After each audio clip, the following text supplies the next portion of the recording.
साल की आखिरी रात पर हर तरफ नए साल का जश्न मनाया जा रहा था। बड़े बड़े घरों को लाइटों से पूरी तरह जगमगा दिया गया था। हर तरफ रौनक ही रौनक थी। शहर के बड़े बड़े बंगलों में हर तरफ पार्टियां और जश्न मनाया जा रहा था। नए साल के आगमन पर लोग थिरक रहे थे। तो वहीं एक झोपड़ी ऐसी भी थी जिसमें एक आदमी अपनी पत्नी को शराब के नशे में धुत होकर बुरी तरह पीट रहा था। मत मारो मुझे, मत मारो, माँ जी बचा लो मुझे। बिल्कुल ठीक कर रहा है वो। एक तो ये मनहूस लड़की जन के रख दी तूने, ऊपर से अपाहिज है। जानती भी है इसकी शादी पर कितने पैसे लगेंगे। एक तो वैसे ही इस लंगड़ी से कोई शादी नहीं करेगा, और कोई अंधा काना मिल भी गया तो वो कितना दहेज मांगेगा पता भी है। मैं तो कहती हूँ बेटा, इन माँ बेटी का किस्सा ही खत्म कर दे।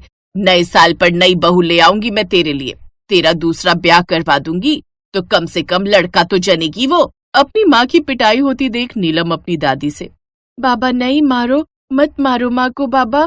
दादी माँ आप बाबा को रोकिए ना, बचा लो ना इन्हें। रमा का पति शराबी था।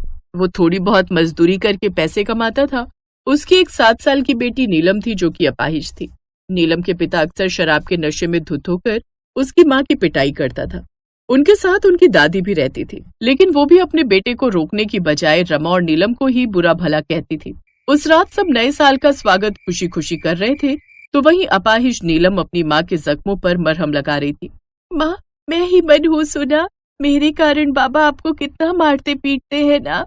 नहीं मेरी बच्ची, तू मनहूस नहीं है, तू तो भगवान का दिया वो कीमती तोहफा है जो कई मिन्नतें करने के बाद मुझे उनसे मिला।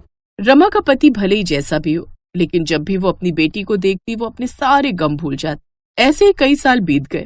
अब नीलम बड़ी हो चुकी थी और कॉलेज जाने लगी थी। रमा बूढ़ी हो गई थी। नीलम के पिता ने कई साल पहले ही काम छोड़ दिया था और पूरी तरह शराब में ही डूबा रहता था।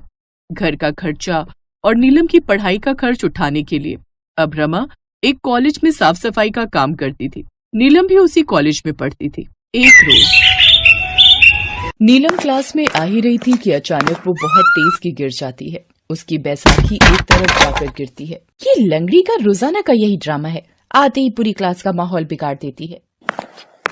नीलम मेरी बच्ची कैसे गिर गई? नीलम ये तेरी बैसाखी, ये ले। सोनिया और नीलम एक ही कॉलेज में पढ़ती हैं। नीलम एक गरीब अपाहिज लड़की है। उसकी माँ रमा उसी कॉलेज में सफाई का काम करती है। नीलम पढ़ने में अच्छी है, साथ ही रमा भी वहीं काम करती है। इसी वजह से नीलम को इसी कॉलेज में एडमिशन मिल गया।